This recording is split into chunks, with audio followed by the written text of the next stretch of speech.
She added some of the hair dye into her shampoo. Now, her little sister came out looking like a Smurf. The little siblings are always at fault. Us older siblings are never the problem. I think that the younger little sister should have a defense. Okay, go for it. Welcome to Bad Life, Good Advice. I'm Anya. And I'm Jen. We take listener questions and internet dilemmas and apply common sense to situations that do not need to be this difficult. All right, so this week we're talking about, should you be forced to babysit? Should you be forced to babysit your shampoo? And should you be forced to babysit the sharks when they're trying to take all your drugs? I like it. That's definitely a new take on babysitting. I hope the sharks are paying you. Well, I think that's the issue here. Nobody's getting paid. Everybody's just expected to babysit, but that's okay. My question comes from a woman who's in her early 20s. And a few years ago, she moved out of her parents' house and she moved away to a big city because that's where the jobs were. So she comes home for every holiday.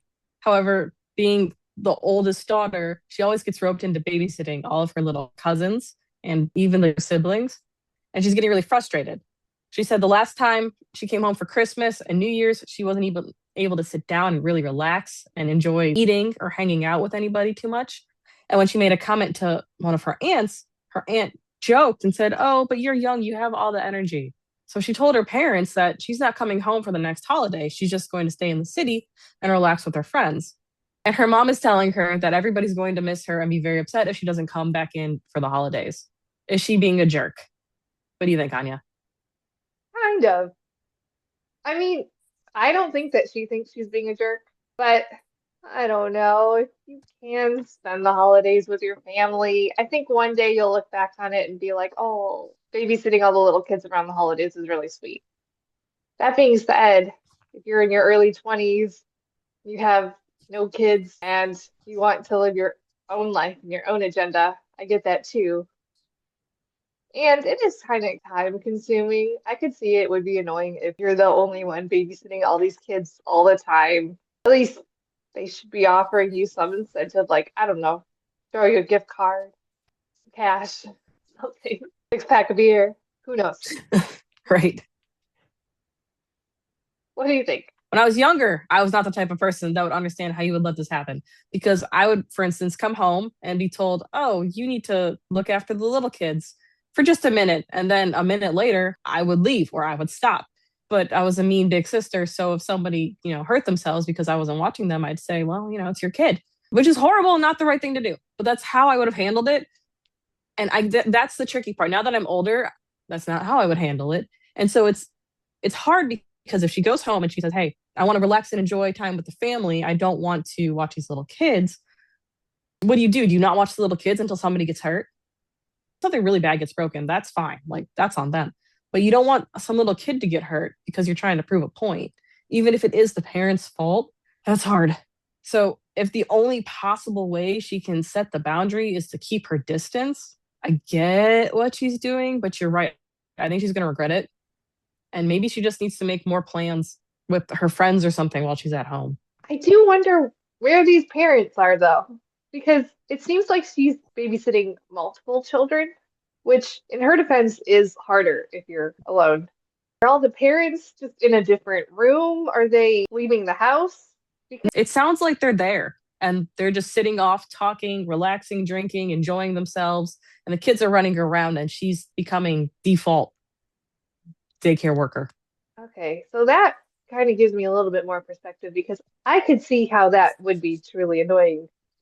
I don't understand how they can't take turns babysitting the kids. I'm not sure why she's in charge of a bunch of small children when there are a bunch of other adults in the house at the same time. I have seen things like this with my family and other families where there is a certain hierarchy and you're expected to do certain things based on your age.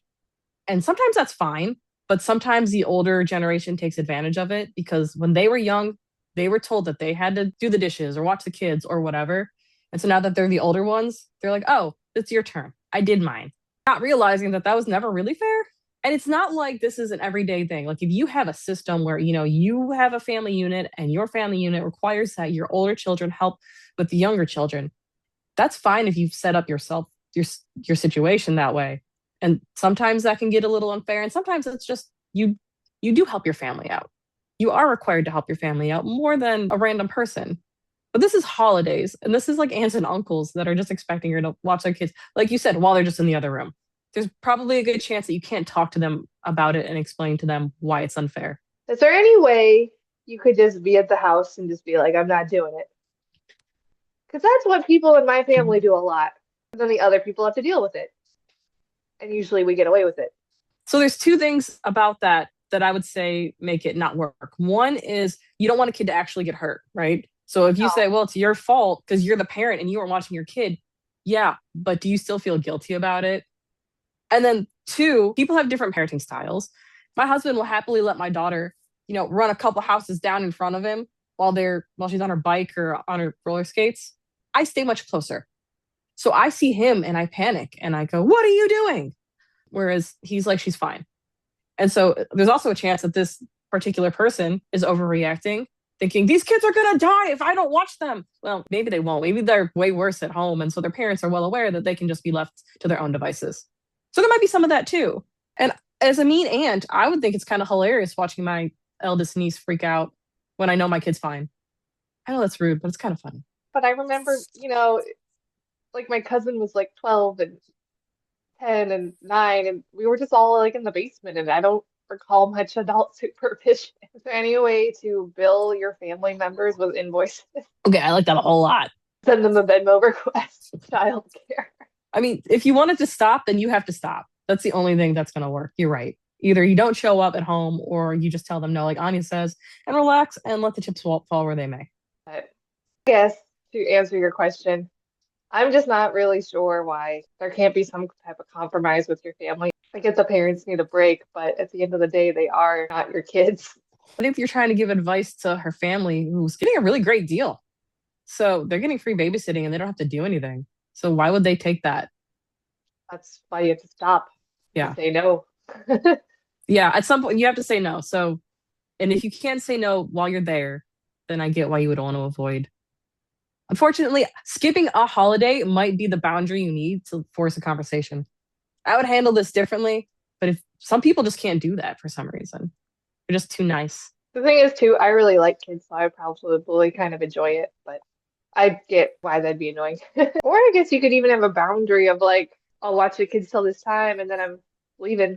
I like Anya's idea. Bill, first 30 minutes is free. After that, I want $20 in my hand if you want me to do anything. So I think that could be a compromise on your end too. If, you know, you skip the holiday and they finally get the message that you mean business, maybe next year they will take you a little bit more seriously. Whenever you put in a new boundary, whoever you're putting that boundary against, they're going to push against it for whatever reason. That's just what people do. You say, "This is my boundary," and somebody's like, "Are you sure about that?" And the nice thing is, you have a lot of holidays coming up. So you could skip one or you could save that for the end. Like, okay, this time I'll use a timer. Next time I'll use a timer and charge them. Time after that, I'm leaving after an hour. And the time after that, I'm just not coming home. That's very long-term strategic. It's funny because it's like I've definitely babysat family members for free, but like when I babysat other people's kids, it has never been for free. It is a job and it doesn't sound like it's true babysitting. It just sounds Yeah. like they're ignoring their children and she is concerned about it. So she ends up watching them. Yeah. So I think we agree. She's not the jerk, but maybe skipping the whole holiday with your family is overreacting and you might regret it. I think so. All right, Anya, do you have a question for me this week? I do. There's an older sister, and she decided to dye her hair blue. On the advice of her hairdresser said, make sure that you actually mix your shampoo and put a little bit of the blue hair dye within your shampoo because it will help your hair not fade. And you also won't have to go to the salon as much to retouch it. She added some of the hair dye into her shampoo. Now, her little sister, who is 11, she also, this is key element, she has blonde hair. He got into her sister's shampoo, used it for herself, and came out looking more like a Smurf. Then her mom was very mad. Her little sister is very upset. Her mom basically told her, you should have warned us that you were putting hair dye in that shampoo. She's saying, well, that's not my fault. You guys shouldn't have touched my stuff. The little siblings are always at fault. It's always their fault. Us older siblings are never the problem. So case closed, not the jerk. I don't think so. Oh yeah, I wonder why. I do believe in this case, the little sister was absolutely in the wrong for snatching her big sister's shampoo. I don't know that I believe the poster when she says that she didn't entirely do it. Listen, she was trying to trap her little sister. I'm just throwing that out there. That's just the vibe I got. She might say otherwise. Although, if she was using her own shampoo, I don't know if anybody else in her family dyes her hair and they need a special color safe shampoo. But if she had her own shampoo, yeah, you wouldn't necessarily expect anybody else to use it. So I wouldn't expect them to be told what she does with her shampoo. So I don't think she's at fault here. And also, I can't imagine that I would even think to tell somebody about that if I was altering my shampoo. I have mixed shampoos together before. I've never thought about telling anybody about it. What do you think? I think that the younger little sister should have a defense. Okay, go for it. Part of me thinks that maybe the younger little sister, she's a kid, love kids, but they're not the brightest sometimes. So maybe she was just shampooing her hair, didn't realize it was an honest mistake. Or maybe she's like, oh, my cool older sister's so cool. I want to use her specialty shampoo and not realizing that there was hair dye in it. Sometimes we do have to take our older siblings' things, but it's just because we are trying to show appreciation for them. We want to be cool like you guys. I appreciate you stroking my ego as the older sibling. However, don't touch my stuff. I feel like this is a very normal sibling dynamic. I either she thinks her older sister's cool and wants to be like her, or she just wants to annoy her and use her stuff because she's the little sister. Either Or way, it was just an honest mistake and she was just yes, needing shampoo. yes, also possible. There's always that point between older and younger siblings where an older sibling gets something like a fancy shampoo, either because their parents know that they won't waste it and they're going to respect it, or because they have more money and they can actually buy it Mhm. themselves. But now the younger sibling wants the thing and they can't Yeah, have it. that is a good point though, because I remember when my brother is like almost 6 years older than me. So at one point, like in high school, he had a job, and I was in middle school, so I could not have a job. But then at that, he was buying all sorts of weird, cool. I think at one point he had a pager or something. Just certain things when you have like extra income and you're a kid, so you don't really have many bills, so you can just blow your money on silly things that your younger siblings would love to do, but since they are children, they don't have any money to do it themselves. Or their parents might just not buy it for them because they're not Mhm. responsible yet. Your mom is kind of blowing it out of proportion. I get that she doesn't want her 11-year-old kid looking like a Smurf, but hair is fixable, and in a couple years, this is going to be really funny. Yes, that's absolutely true. However, if she's in middle school, she might not be allowed to have colored hair. So now the mom might have to write a note to the principal and let her know there was an accident and there was potential sabotage involved. You could either re-dye it, it'll eventually grow out, it will fade. I think he'll be okay. She'll be okay. I think you're right. And also, maybe in the future, just warn your family if you are putting in hair color dye on labeled shampoo bottles. Put a label on your bottle. So, for our third segment, things that you don't think apply to your life, but they might apply to your life one day, and you should listen to us in case they ever do. This one definitely applies to your life. So today I really wanted to talk about this article that I first saw at, in the Irish Star called Cocaine Sharks Spotted in Caribbean as Scientists Blame Partying Tourists for Drug-Filled Waters. Now, I've seen this article a couple different places since then, so I'm going to link another one too because I read the version posted on sciencealert.com and that had some extra information. But essentially, the study by the Federal University of Parana, I'm not sure how you say that, found that sharks in the Bahamas tested positive for cocaine, caffeine, and painkillers such as acetaminophen. Researchers do not know how this will influence their behavior and they are concerned. I too am concerned. The researchers discovered that the waste generated by tourism, including diving, was causing the sharks to consume substances that had been discarded into the ocean. And these drugs and other pharmaceuticals are classified as CECs, which are contaminants of emerging concern. They tested 85 sharks. In the sciencealert.com article, it looked like 28 of them had some sort of drug in their system, and 2 of them had cocaine. This isn't the first time cocaine has been detected in sharks. It's happened before in Brazil. At that point, researchers tested 13 Brazilian sharp-nosed sharks, and the majority of them had cocaine in their system. So at this point, two articles actually kind of say different things. So this article claims chronic exposure due to human use of cocaine in Rio de Janeiro and the discharge of human urine and feces by sewage outfalls, as well as from illegal labs, may have contributed to the Brazilian sharks testing positive for cocaine. However, the researchers who tested the cocaine sharks in the Bahamas think that they actually must have bit a packet of cocaine and got into their system. Right? Sharks don't have fingers, they don't have hands, they test everything with their mouths, which is one of the things that makes them so dangerous. So it doesn't look like it seems like it's a combination of illegal labs dumping, people dumping illicit substances in general, maybe on purpose or on accident. So also, boats don't have proper water treatment systems necessarily before they dump their refuse. I don't want to get into the gory details too much, but on land, we have wastewater treatment facilities that will take out at least some of this stuff. They're not really made to take out pharmaceuticals, though. So we actually do have trace amounts of pharmaceuticals in our water at any given time. We can't get it out. But it's even worse if it's completely untreated on a boat and it's just dumped into the ocean.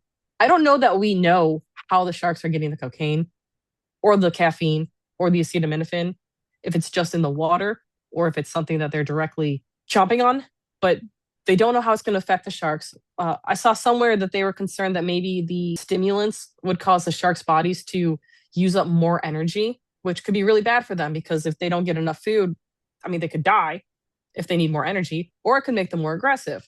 So we don't know how this is going to affect their behavior, and we don't really know how to stop it right now. All of that sounded like a really bad, like, horror sci-fi movie come to real life. Yes, Like Jaws' cousin, Jaws' drugged up bad sequel cousin. Although I would watch that movie. I would watch that movie, but I want it to be a movie. I don't actually want it to be real because I know. we don't even know how we're affecting the environment. And if it's affecting the sharks, what else is it affecting? But can you just imagine how horrifying a shark would be on cocaine? Like I know the cocaine would pass through his body, but like for those half hour or whatever, that sounds awful. When I'm thinking about it, like Cocaine Bear, it's hilarious. But when then you step back and go, oh my gosh, we're drugging these poor animals. What I want to know is a shark is huge, right? Would a little bit of cocaine actually affect the shark, or would it need like a lot of cocaine for it to be like a coked up shark? Well, not all sharks are huge. Most sharks are very tiny. Fair. That's polluting the water, that's hurting the animals. I mean, many things have been dumped in the ocean illegally. Well, I guess that most people aren't illegally dumping their cocaine into the ocean. So, how does this actually apply to people? Well, a lot of the sharks tested positive for caffeine and acetaminophen. So, if you're, and you, most people aren't dumping their caffeine, I think, and Yeah. their acetaminophen into the ocean, but it is going through your system. And then the wastewater, it's getting out into the system. So, I do think that it's very important that you try to, especially with pharmaceuticals, don't dispose of them improperly. Like, if you have leftover antibiotics, don't flush them down the toilet. I know that sometimes my city will have a drug collection day and you can bring all your old medicines. I think too But at police stations you can drop off things anonymously or like you won't get in trouble if you're just dropping it mhm. off. So, Well, if you had a prescription for something, then oh it's yeah. not even necessarily illicit. I don't know if there's a whole lot we can do other than be aware and try to be careful where you put chemicals, really, and drugs. I say Mhm. drugs, I mean Tylenol. I think the other way it applies to us is don't pollute. I mean, but how much caffeine has to be in the water for it to That's test positive? This isn't like somebody chugged a bunch of Starbucks and then, like you said, went swimming and just didn't get out of the ocean in time. unless it is if everybody is having And coffee every day. I mean, maybe these are heavy tourist areas where they're testing. My fiance drinks coffee every day, so I'm sure he's harmful to the environment. Now, hold up, I'm I harmful mean, to he's the not environment if dumping I coffee in the ocean, but you know what I mean. I'm harmful to the environment if I don't drink my coffee. What do you mean? I never would have thought anything about dumping a cup of coffee out. It's like, oh, it's just coffee with maybe some milk and sugar in it. So what if that goes into the water in the ocean? I'm even the same way. If there's a little bit of milk left in my cereal bowl, I'll dump it down the sink drain, and Yeah. I don't have a second thought about it. And I think Well, that's a think, pretty normal thing for everybody else. I'm not, dumping cocaine down the drain. I'm just, dumping a little bit of tea down the drain, which has right, caffeine in it, right. right? But at least there is a wastewater processing system before Right. the water goes out. So if you're dumping it down your drain, that's still better than just dumping it straight into the water. So maybe that's something. If you're ever on a boat and you've got a bunch of leftover coffee, save it till you get back on the land. I mean, if this is just cumulative people drinking coffee and dumping their coffee in the ocean one way or another, maybe if we all just do a little bit, we can make a big difference. Because the last thing we want is sharks addicted to caffeine, unable to get it. How grouchy. Not good. Feel bad for the other fish. That's funny. I mean, it's a interesting, funny article, but I guess if we can just take away from it, just try to be a little bit more mindful and especially too, maybe more try to be more mindful if you're like on vacation or going to the beach or going on a boat specifically. So how do you think this all relates together today? Today's theme is all about preventing disasters. I think too another theme that would sort of be tying together is just kind of being mindful. Be mindful and you can prevent a disaster. Listeners, you can find us on TikTok at Bad Life Good Advice. You can find us on our Instagram at Bad Life Good Advice. You can also email us at badlifegoodadvice@gmail.com. I will put all of the ways you can reach us in the show notes. Thank you very much for enjoying episode 7 with us, and we'll see you next time. Yes, we'll see you next time on Bad Life Good Advice.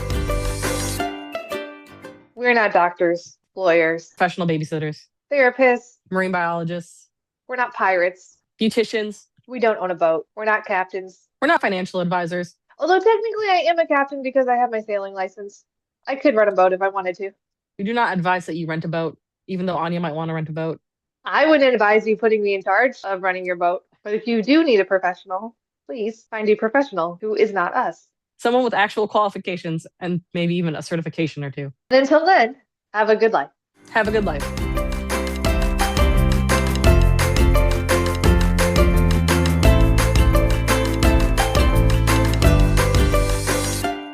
Stories discussed may be sourced from publicly available online forums and are summarized for commentary purposes.